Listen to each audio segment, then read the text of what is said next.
bienvenue, on va réciter la prière. Seigneur Jésus, éclaire-nous. Donne-nous la sagesse et le discernement, afin que nous prenions des décisions justes et équitables pour le bien commun et l'épanouissement de notre collectivité. Amen.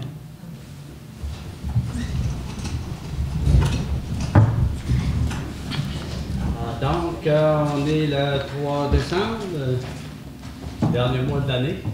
Alors, donc, on va vous proposer l'ordre du jour suivant. Bienvenue et prière, c'est déjà fait. Lecture et acceptation de l'ordre du jour. 3. Acceptation des procès-verbaux du 5 novembre et du 19 novembre. 4.1, le rapport du maire. 4.2, rapport des conseillers et des comités et dans d'autres compétences. 4.3, on va déposer les enjeux du territoire de la MRC. 4.4, des indicateurs de gestion de la municipalité. À 5.1, acceptation des comptes. À 5.2, on va proposer des réaffectations dans certains postes budgétaires pour fermer l'année. À 5.3, on va amender la résolution 2011-12-306 intitulée Téléphonie IP déploiement. C'est pour changer le mode de financement. 5.4, on va créer une réserve pour la dette à long terme du complexe sportif. À 6, on va faire état de la correspondance. À 7, il y aura une période de questions pour les gens dans la salle. À 8, donc dans l'administration, avis de vacances au poste de conseiller numéro 3, puisqu'on a eu une démission. 8.2, on va accepter pour le programme d'établissement une remise d'une aide financière pour quelqu'un qui a acquis une résidence. À 8.3, on va remettre la subvention. À 8.4, on va autoriser différentes subventions municipales là, qui sont dues pour leur 4e versement. À 8.5, on va amender la résolution 2012-11-222 intitulée Calendrier des vacances, calendrier 2013 des séances du conseil municipal. Vu que les élections l'an prochain, il faut changer les dates comme l'avait anticipé. 8.6, on va autoriser l'achat d'un souffleur à neige. 8.7, on va adopter une résolution à l'effet qu'on était insatisfait des services offerts par Xitel, c'est le service Internet qui nous avait été promis. 10.1, on va autoriser l'utilisation de la voie publique à l'occasion de la marche de Noël qui va être le 23 décembre. 11.1 va être retiré de l'ordre du jour puisqu'il y a des documents qui ne sont pas parvenus aujourd'hui, donc il manque quelques corrections au plan des devis. On va leur passer le 17, je crois, donc le 17 décembre, ça va être reporté. Les étangs d'épuration, donc on va adopter une résolution à l'effet que le Conseil s'engage à respecter un plan d'action qui a été établi dans le but là, de contrôler mieux là, les émissions de phosphate là, dans l'atmosphère telles que demandées par le ministère de l'Environnement et autres appellations. 12.1, on va s'inscrire au programme Climat Municipalité. 12.2, on avait déjà adopté une résolution pour acheter un immeuble excédentaire devant abriter le futur centre rural de santé et d'hébergement. 12.3, municipalité Amis des aînés, on avait déjà adhéré à cette structure-là. On va créer un comité local pour représenter notre municipalité. À 13.1, on va donner notre appui à un processus d'accréditation d'une station nautique là, qui est dans le cadre là, du projet Route d'eau et de glace. 13.2, on va mandater la Coop et la CADLD pour réaliser la phase 2 là, pour se rendre à la montagne à Ouellette. Et normalement, il n'y aura pas d'autres sujets à l'ordre du jour. Cependant, au point 18, on ajourne au 17 décembre 2012 à 20h. À ce moment-là, on va présenter le budget de la municipalité pour l'année 2013. Et en même temps, s'il y a d'autres affaires courantes, on va les proposer à ce moment-là. On aurait besoin d'une proposition pour accepter l'ordre du jour. M. Lalancette, appuyé. Mme Gagnon. Donc, le procès-verbal du lundi 5 novembre a été remis aux membres du Conseil. Il correspond normalement aux discussions et aux décisions qu'on a prises le 5 novembre. On aurait besoin d'une proposition sur la Madame Boileau, M. Perron. Exact.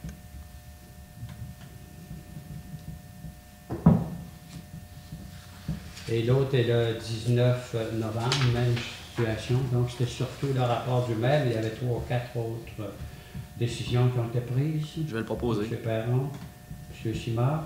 Oui. Oui, OK.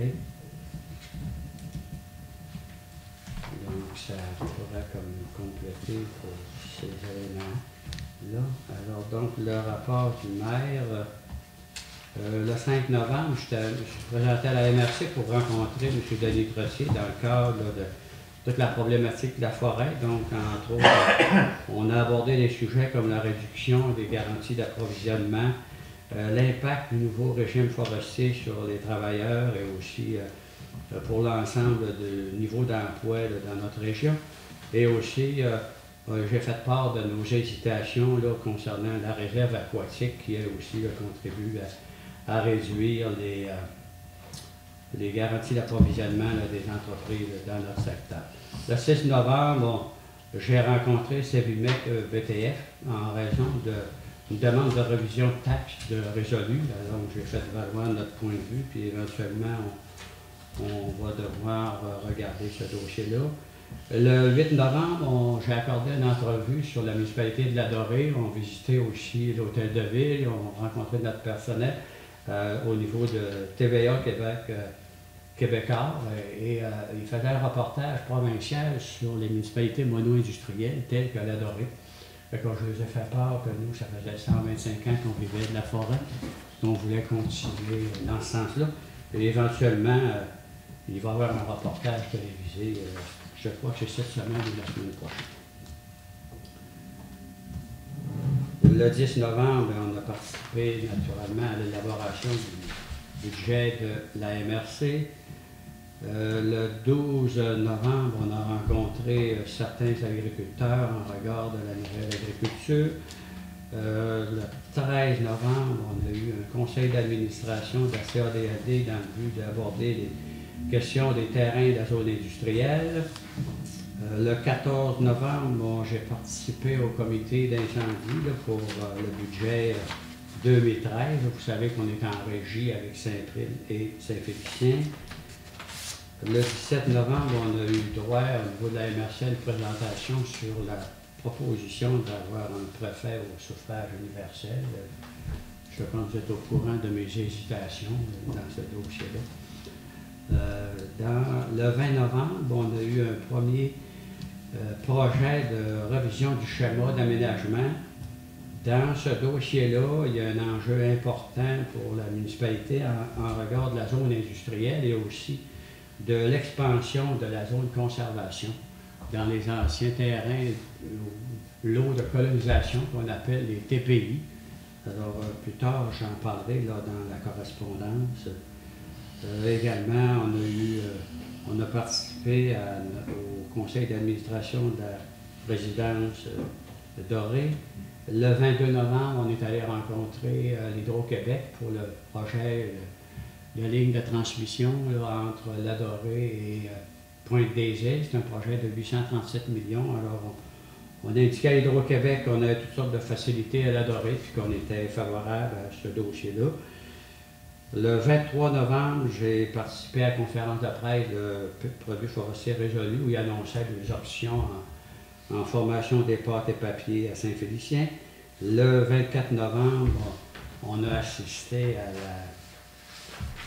au souper, l'Assemblée générale, si vous voulez, du ski de fond. Le 26, on a rencontré certains riverains durant Saint-Joseph, dont certains sont de l'extérieur, qui sont plus ou moins favorables parce qu'on achète la voie ferrée dans le but éventuellement là, de réaliser une piste cyclable dans ce secteur-là. Alors on a mis en place une structure là, pour continuer les négociations après fête.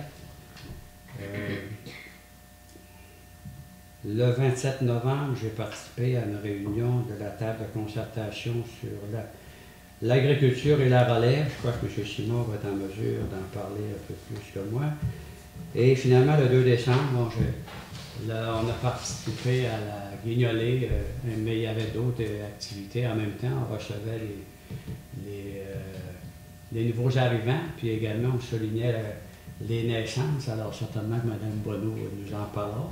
C'était une belle activité. Donc ça résume sommairement là, les activités du maire, puis pour le mois qui se termine. Et à ce moment-ci, peut-être vu que j'ai parlé de Mme Bonneau, je pourrais vous demander de faire la liaison. Oui, on parlait de la guignolée, on faisait l'accueil officiel de nos nouveaux-nés et de nos nouveaux résidents hier. Devant une foule, le centre des loisirs était plein, mais je me suis même laissé dire qu'il avait servi 300 déjeuners. C'était une bonne participation. Alors, on est à 19 nouveaux-nés pour 9 garçons et 10 filles. On est à 26 nouveaux arrivants de l'extérieur de la municipalité pour un total de 45. Là-dessus s'ajoutent 5 jeunes de notre municipalité qui ont décidé de faire l'acquisition d'une maison dans notre municipalité. Fait que c'est une belle année cette année. 45, 19 nouveaux-nés. Puis il y avait beaucoup de présence là-dessus. Les gens participent et étaient présents à l'accueil officiel qui s'est fait hier. Ensuite de ça, je voudrais juste dire aux gens de ne pas oublier notre marche de Noël qui va avoir lieu dimanche le 23 décembre. Le départ est toujours ici dans le cours d'église. Vers 18h30 ou 19h, il suffira de regarder dans le conseil info de cette semaine. Mais c'est plaisant aussi quand il y a une bonne participation là-dessus, la marche de Noël, dimanche le 23 décembre. Merci, Mme Bonneau. M. Perron. Good. Moi, je n'avais pas grand-chose à signaler. Là. Je me suis présenté aussi à Guignolée. J'ai pas vu grand monde. Je suis arrivé tard. Là. Les guignoleux étaient partis. J'avais une partie de hockey au même moment. Fait que, en tout cas, j'ai vu qu'il y avait beaucoup de participation parce que la cour de l'aréna était pleine quand j'ai arrivé pour me parquer.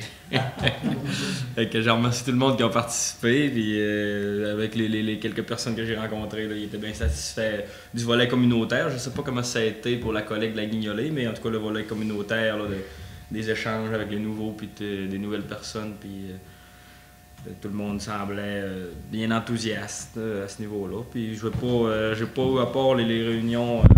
J'ai participé avec vous à la rencontre avec les propriétaires du lot durant Saint-Joseph. Ensuite, les réunions ordinaires, j'avais pas rien de particulier à signaler pour ça. Est-ce que vous pouvez nous indiquer comment ça se passe à l'Arena? C'est notre deuxième année. Est-ce que les gens sont satisfaits de notre système d'éco? Oui. On a pu commencer la saison vraiment de bonne heure. Là, fait que ça a permis d'attirer du monde un peu de l'extérieur aussi, là, qui avait peut-être pas de temps de glace disponible à Saint-Félicien ou ailleurs, là, parce qu'il y a le dimanche matin, justement comme ça, là, il y a plusieurs personnes dans dehors qui viennent jouer. Puis, non, ça va très bien. Là, il y a beaucoup de locations puis beaucoup de participation. Là. Ça va très bien. Le système va pour le mieux aussi. Là, ça performe. Là. OK, merci beaucoup, M. Perron. M. Simard, on va vous laisser prendre la parole un peu. Bon, il y a plusieurs rencontres à laquelle j'ai participé, j'avais fait mention. Ensuite, notamment la CADLD, Corporation d'aménagement et de développement de la Dorée, où on siège ensemble. La résidence Dorée, les propriétaires de l'eau durant Saint-Joseph, à laquelle j'ai assisté aussi. La table là, pour la relève agricole aussi, où je pourrais peut-être glisser un mot là, sur la proposition qui a été faite. En fait, c'est que la table a décidé pour poursuivre ses travaux. On sait qu'il y avait une table qui avait été mise sur pied pour évaluer les avantages qu'on pourrait avoir, nous, à la Dorée, pour attirer des nouveaux résidents ou des gens qui voudraient faire de l'agriculture. En fait, on voulait être attractif. Et il y avait une table de réflexion financée par le Centre local d'emploi qui avait été mise sur pied. Depuis quelques semaines, les travaux étaient comme arrivés comme on dit, là, à échéance, et la table s'interrogeait, est-ce qu'on poursuit, dans quel sens on va. Donc il y a eu une rencontre de réflexion qui s'est tenue la semaine passée et on a décidé, je dis on, les gens de la municipalité, moi de la corporation, ensuite le Centre local d'emploi, le CLD et les gens qui y participent. On a décidé de finalement mettre fin au mandat du consultant qui avait le mandat d'animer cette table-là. de donner, la table va s'auto-animer maintenant, et donc c'est une personne qui était déjà sur la table qui va animer les travaux. Et ce qui a été convenu, c'est d'aller à un appel d'offres en fait pour recruter une entité qui pourrait être poursuivre les travaux, parce qu'il y avait convenu à la table de dire, ben nous, qu'est-ce qu'on pourrait faire à la Dorée, ce serait d'avoir un panier d'accueil pour les nouveaux agriculteurs, ceux de la relève, et pour bâtir ce panier-là, on peut prendre le parallèle comme un panier, exemple, si quelqu'un arrive pour s'installer à la Dorée, il peut se présenter à la municipalité, puis on lui dit, ben tu peux avoir, exemple, une subvention pour ci, des crédits de taxes à la rénovation, exemple, on a comme un panier d'accueil pour les nouveaux arrivants. Là, on veut bâtir un panier d'accueil pour les nouveaux agriculteurs de tout domaine confondu, et on est rendu maintenant à bâtir ce panier-là, qui pourrait être là, quelqu'un de la machinerie à louer, quelqu'un une terre à passer, des frais de consultant à mettre. Donc, on va bâtir, on va remplir ce panier-là. Ensuite, l'autre étape serait d'en faire la promotion, de dire aux nouveaux agriculteurs, de peu importe d'où ils viennent, même si ils viennent de loin ou sont de la Dorée, de dire, ben nous, venez vous décoller en agriculture, et là, de toute culture confondue à la Dorée, ça va être intéressant, vous allez avoir ci, vous allez avoir ça. Donc, on veut se démarquer à ce niveau-là. Et là, c'est là qu'on est rendu. Là. Les gens étaient très satisfaits de la rencontre, donc on est sur une deuxième ère d'aller. La réflexion avait été bonne, mais là, on cherchait un peu où aller. Suite à cette rencontre-là, ben là, ils sont comme démarrés sur une phase 2. Et les gens du TLA qui financent le projet étaient satisfaits aussi de la tournure, les participants, tout le monde. Donc, on s'est comme tapé dans les mains, puis on continue. Donc, la Dorée va devenir attractif là, pour les gens qui voudront faire de la nouvelle agriculture, de petits fruits, peu importe, vaches laitières, bovins, différentes cultures. Mais on va tout mettre dans cette même, on appelle ça un panier, mais en fait, ça va être un cahier. Là, on va tout mettre là-dedans pour que les gens puissent trouver de l'intérêt à s'en venir à la Dorée. C'est peut-être un peu long, comme je pense que ça valait la peine d'en parler, parce que je pense que c'est la seule municipalité qui fait cette démarche-là présentement, puis on veut garder notre longueur d'avance. Donc, ça me fait plaisir ce soir de vous en glisser un mot de l'état d'avancement de ces travaux-là, mais ça avance, ça va avancer encore. La perspective, pour compléter, c'est comment est-ce qu'on pourrait faire de la nouvelle agriculture dans d'autres domaines que ceux où on est habitué ici, puis tenir compte aussi que il y a peut-être des gens qui veulent se lancer en agriculture, mais pas à la grande échelle qu'on connaît et qui pourraient disposer d'un soutien local. Madame Gagnon, vous êtes allée au C3S. Je suis sortie. Ben oui, je suis allée à Roberval le 21 novembre. La fondation C3S fêtait son 25e anniversaire de fondation. Puis ils remettaient des certificats honorifiques aux paroisses qui ont participé à plusieurs années. Je ne sais pas si on est parti depuis le début, mais je pense qu'on a une bonne participation quand même. C'est un bel événement.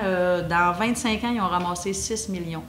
Puis c'est des sous ramassés, pas à coût de 1000, puis bon, c'est des coûts ramassés là, à 5, 10, 20 $. Là. De temps en temps, qui ont un bon montant, là, mais c'est ramassé là, peu à peu. Là. Fait que c'était un bel événement, puis les gens étaient tous contents là, de notre participation. Ensuite de ça, du côté de l'OMH, ben tout est normal. On a encore notre logement 4 chambres, là. On a encore notre grand logement. Si des fois vous connaissez une famille dans le besoin, ben on a encore ça. Si ça ne fait pas, ben peut-être qu'à un moment donné, on le louera à moins de personnes, là, parce qu'on ne voulait pas mettre juste une ou deux personnes là-dedans. Ça n'a comme pas de bon sens. Là. Ensuite de ça, pour revenir à la Fondation C3S, c'est le fun, là, les gens qui font des dons. Quand on a des décès, je ne veux pas parler contre les fleuristes, c'est super beau des fleurs, mais c'est très dispendieux. Peut-être penser, oui, acheter des fleurs, mais faites un petit don au C3S. Tu sais, eux autres, ça leur fait vraiment du bien, puis c'est de la machinerie qui reste, puis ça nous sert à tout le monde, là. Ça fait que peut-être penser à ça un peu aussi. Puis du côté des pompiers, ben l'année, j'ai vérifié avec Serge, en 2012, on n'a pas eu de feu majeur à la Dorée. On a eu des petites affaires, des petites sorties, mais dire là, un gros feu, là, on n'a rien eu. Là, ça fait continuer de faire attention, ramener vos cheminées, soyez prudents, en tout cas faites des choses comme il faut parce que ça a bien été cette année. Là, les pompiers sont contents. Donc, la prévention, c'est un investissement. Oui. Et M. Lalancette, moi, j'ai rien de spécial. J'ai été à Guignoler comme la plupart du monde, puis c'était bien intéressant. On a eu des réunions un peu durant tout le mois sur OLD, et puis les gens de la branche, plusieurs réunions avec le député aussi. Pour ça, il n'y a rien de spécial. Merci tout le monde. On va donc déposer à ce moment-ci les enjeux du territoire de la MRC Domaine du Roi aux membres du conseil pour qu'ils soient informés de ce qui se brasse au niveau territorial. Ensuite, les indicateurs de gestion. Alors, c'est probablement un des rapports pas mal final pour l'année. Au niveau des constructions, cette année, on a eu 69 demandes de permis, ce qui fait qu'on a des valeurs de travaux pour 2 417 600 $ pour l'année en cours. Également, on dépose la consommation d'énergie par département, ainsi que la situation des heures de travail, incluant le surtemps réalisé par le personnel durant l'année qui se termine. Donc, c'est pour un dépôt. Et on pourra passer à 5.1. Donc, 5.1, c'est l'acceptation des comptes. Les membres du conseil ont eu l'occasion de vérifier l'ensemble. M. Perron a passé les factures une par une avec Mme Gagnon. Et à ce moment-ci, on pourra accepter une résolution à l'effet d'autoriser les paiements au montant de 97 693 $ et 39 après récupération des taxes. Vous nous laissez 96 555 $ et 28. Donc, on prend la proposition. Je vais le proposer. M. Perron, appuyé. Je peux l'appuyer. Mme Gagnon. Donc, ça va. Réaffectation des postes budgétaires. Donc, avant de fermer l'année, il faut ajuster nos différents comptes. Il y a des secteurs qu'on a dépensé plus, d'autres moins. Ça fait qu'on a certaines réaffectations à faire avant de déposer le budget. Donc, on va faire on proposer les transferts suivants. 32 000 $ du fonds d'immobilisation qui va être transféré vers le budget de fonctionnement. 9 000 $ va être pris dans le budget du greffe et on va l'affecter pour le budget de promotion et publicité du milieu, dans lequel on investit plus cette année que d'habitude. Finalement, au niveau des affectations financières, on a des charges d'intérêt inférieures à ce qu'on avait anticipé. Cependant, il y a des remboursements de capital qui sont plus élevés. Donc, on va consolider l'ensemble de ce secteur-là au montant de 31 000 $. Donc, on va prendre 10 000 $ dans les activités de loisirs et culture. On va l'envoyer à l'affectation financière. Par la suite, on va récupérer 11 000 $ des frais de financement. On va l'amener là aussi. Et on va prendre 10 000 $ dans le budget des dépenses de promotion et développement du milieu. Et tous ces éléments-là vont être transférés en vue de combler là, les éléments nécessaires pour le remboursement de la dette à long terme. Et à ce moment-ci, on pourrait adopter une proposition de faire des changements au niveau des différents postes budgétaires. On va l'intégrer dans la préparation du budget et à ce moment-là, quand on va déposer le budget le 17, on sera conforme. Là, le budget et les dépenses seront réels à ce qui a été à la fois reçu et dépensé là, par catégorie de dépenses. Madame Bonneau, M. Perron, merci. Oui. Amendement à la résolution 2011-12 intitulée Téléphonie IP. Donc, quand on a proposé cette résolution-là, on avait l'intention de prendre cet argent-là. Ce montant, c'est 25 000 et quelques dollars. C'est pour l'ensemble de tous les changements de téléphone qu'on a fait. On devait financer par notre budget d'immobilisation, mais en réalité, on va modifier la résolution et on va le financer par le fonds de roulement parce que le fonds de roulement permet on peut l'utiliser sur 5 ans. Puis les investissements qu'on a faits pour le téléphone IP, il va s'auto-financer par la réduction des dépenses, fait qu'il va être financé selon le bon système. Et à ce moment-ci, donc, on aurait besoin d'une résolution pour faire l'amendement dont je vous ai parlé. M. Perron? Oui, j'en fais la proposition. M. Simard?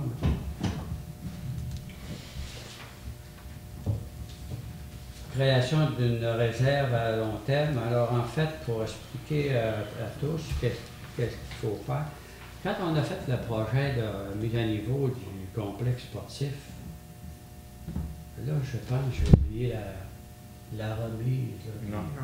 Non, elle s'en vient. Hein. Elle s'en vient. Je regardais dans la salle, je me disais, peut-être la personne ne voulait pas rester aussi longtemps. Donc, excusez-moi. Donc, quand on a financé le complexe sportif, on a eu différentes sources de financement. Il y avait une subvention du fédéral, une subvention du provincial, mais la subvention du provincial, elle nous permettait d'emprunter l'argent, puis le provincial nous remboursait capital et intérêt. On a eu une aide financière du parc rural, mais eux, ils n'ont pas tous versé leur argent au moment où on a fait la construction. Également, il y a le Festival des camionneurs qui sont engagés pendant 5 ans à nous donner un certain montant. Et aussi, il y a le groupe qui fait de la souscription populaire à chaque année qui nous donne l'argent. Ça nous sert à payer, nous autres, la dette comme municipalité. Cependant, si tout ce monde-là nous donne de l'argent, quand on va arriver dans 5 ans pour renouveler notre dette, il ne faudrait pas qu'on l'ait dépensé à d'autres fins. Donc, ce qu'on nous recommande à ce moment-ci, on va créer une réserve et quand les différents argents externes vont entrer, on va l'accumuler pour ne pas la dépenser, ce qui va faire que dans 5 ans, on va pouvoir réduire notre niveau d'endettement pour le complexe sportif d'autant d'argent que les souscriptions, le parc rural puis les autres auront contribué. Et à ce moment-ci, donc, on adopterait là, une résolution à cet effet-là, ce qui fait qu'on créerait une réserve là, de 92 000 qui serait conservée jusqu'à l'échéance de notre billet, parce qu'on ne peut pas canceller le billet. On a appelé la Banque nationale, puis on dit qu'il y a même mieux qu'on paye les intérêts que qu'on les paye. D'ailleurs, c'est leur mission. Donc, on pourrait comme adopter cette résolution-là et ça couvrirait, M. Perron, ça vous Oui, on fait la proposition. M. Tout le monde est à l'aise? Oui. Oui, OK.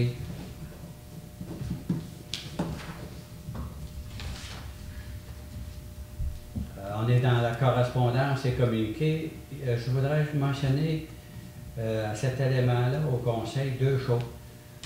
On a eu une invitation pour participer à un événement politique où il y avait une contribution financière à débourser qui devait aller à un parti politique. Et on a répondu que nous, comme contribuables, comme conseil municipal, on n'avait pas de mandat de la part des contribuables de la Dorée de verser des contributions à l'un ou l'autre des partis politiques, puisque chacun des contribuables est libre lui-même de contribuer selon son propre vouloir au parti politique que lui, ça lui convient. Je le mentionne au public parce que ça nous a été envoyé par correspondance, puis il y a eu des réactions plus ou moins favorables parce qu'on ne participait pas. Et donc, moi, je voulais clarifier aux membres du Conseil ainsi qu'au public la politique de la municipalité de la Dorée depuis 11 ans maintenant, 11 ans et quelques mois dans mon cas. On n'a jamais accepté de participer à des événements de financement d'aucun parti politique, qu'on ne changera pas notre politique, que ce soit de nos amis ou de nos ennemis politiques qui soient au pouvoir. Fait que je voulais le mentionner au public. Deuxièmement, j'en ai parlé tout à l'heure, à la MRC, à ce moment-ci, on est en train de préparer un schéma, une revision du schéma d'aménagement. La MRC a le mandat de planifier l'aménagement du territoire pour l'ensemble des municipalités de la MRC. Et dans ce sens-là, ça fait 25 ans que les MRC existent. À ce sens-là, ils revisent occasionnellement les usages de l'ensemble du territoire, mais ça intègre aussi les propositions ou les amendements qu'eux veulent faire dans les municipalités.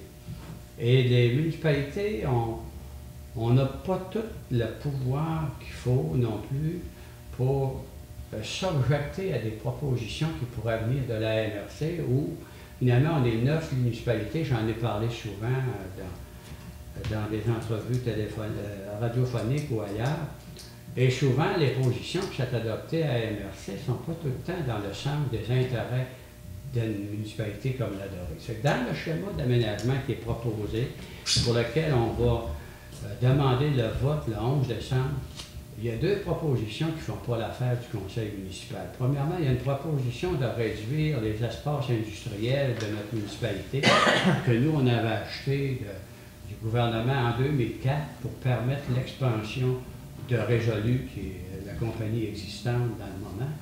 Et l'autre proposition qui est donc eux, ils proposent de réduire notre zone industrielle, qui nous ne fait pas notre affaire.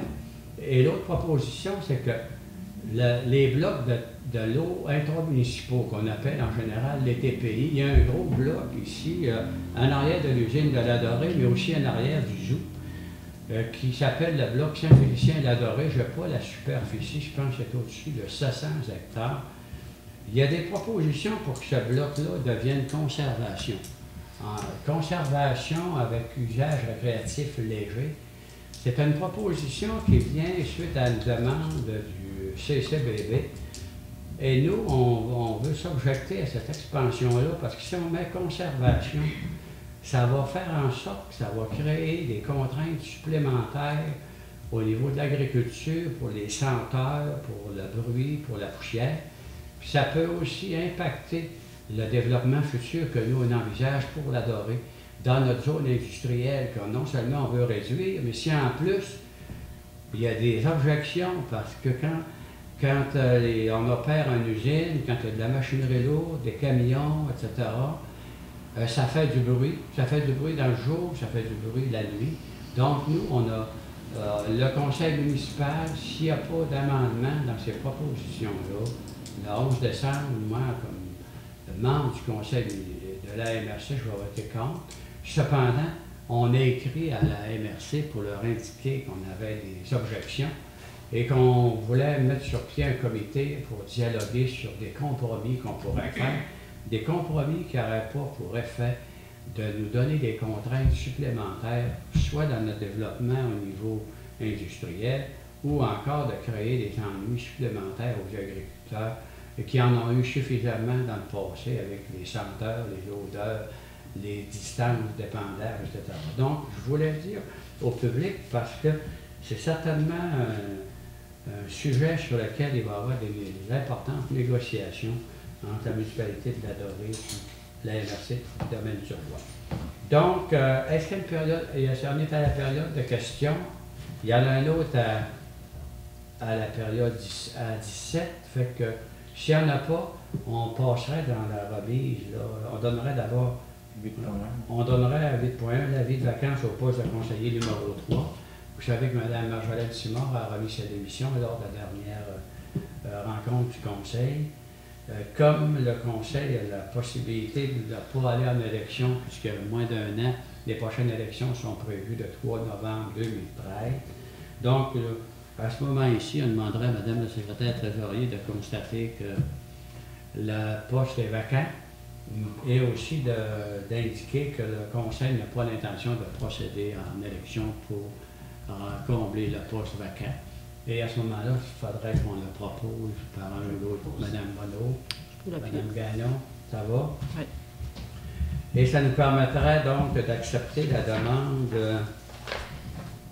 qui est pour notre programme d'établissement qui favorise à ce que les jeunes de l'Adoré qui veulent acheter une maison puissent bénéficier d'une certaine aide financière. Donc, on autoriserait ce soir la personne qui achète la résidence au 5720 rue des Peupliers, une aide financière de 1 000 $.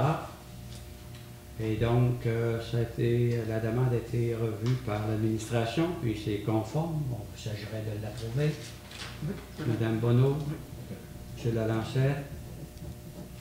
Et qui va remettre l'aide financière? C'est M. Lalancette. Alors, M. Lalancette, j'imagine que M. Boutin vous représenter votre fils, j'imagine. Alors, donc, on mentionnera dans la vie publique là, que vous êtes le fils du récipiendaire. Le père. Excusez-moi, j'ai un lapsus. Vous êtes le père du récipiendaire. Et on va prendre une photo et on va passer à la TV, du commercial.